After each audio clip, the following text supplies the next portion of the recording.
Notre projet commence sur le site des carrières de Guisangère au sud de la Charente à 15 minutes de Barbezieux. Nous découvrons alors les étangs aux eaux bleues, lagons, à l'emplacement d'anciennes carrières d'argile. Le site a été exploité par la société HDS jusqu'en 2013. Pour extraire l'argile et l'utiliser pour la fabrication de matériaux réfractaires. Imperméable, l'argile retient l'eau, ce qui explique la présence des étangs et des zones humides à l'endroit des anciennes carrières. Pour la vérification, nous avons réalisé une expérience qui a montré qu'à la différence du sable, l'argile est imperméable. Avant l'exploitation, le paysage était composé de zones humides, de forêts et de quelques étangs naturels.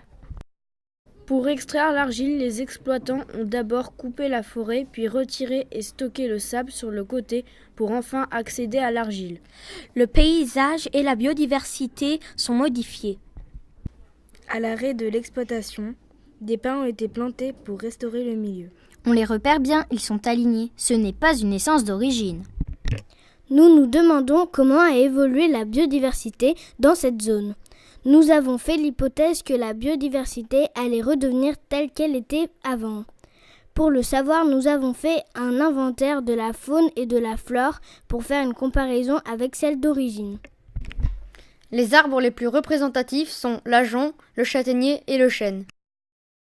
Nous avons aussi découvert d'autres essences comme le pin, le saule, le jonc et la bruyère. Certains animaux s'observent directement, insectes, grenouilles, mais d'autres sont plus discrets. Nous avons complété les observations directes par des relevés d'indices de présence comme les empreintes et les crottes. Nous avons déduit la présence de chevreuils, blaireaux, renards au niveau de la lande. Grâce à Nicolas Reynard, qui est notre animateur Charente Nature, nous avons appris que sangliers, fauvettes, pitchous, buses et faucons cresserelles vivent ici. Nous pourrions aussi voir des loutres. Au niveau des lacs, la biodiversité est très faible. Il n'y a pas d'organismes dans ces eaux.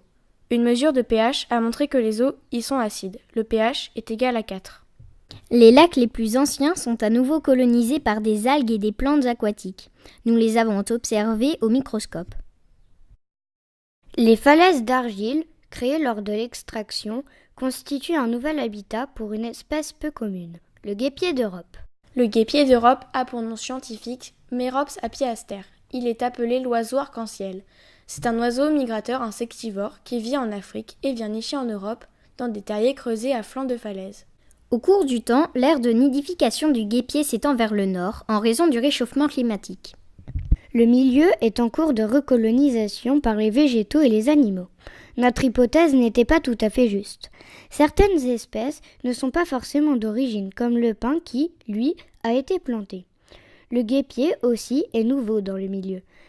Il a profité de la présence artificielle des falaises liées à l'exploitation du site ainsi que du réchauffement climatique qui lui permet de gagner des territoires autrefois plus froids.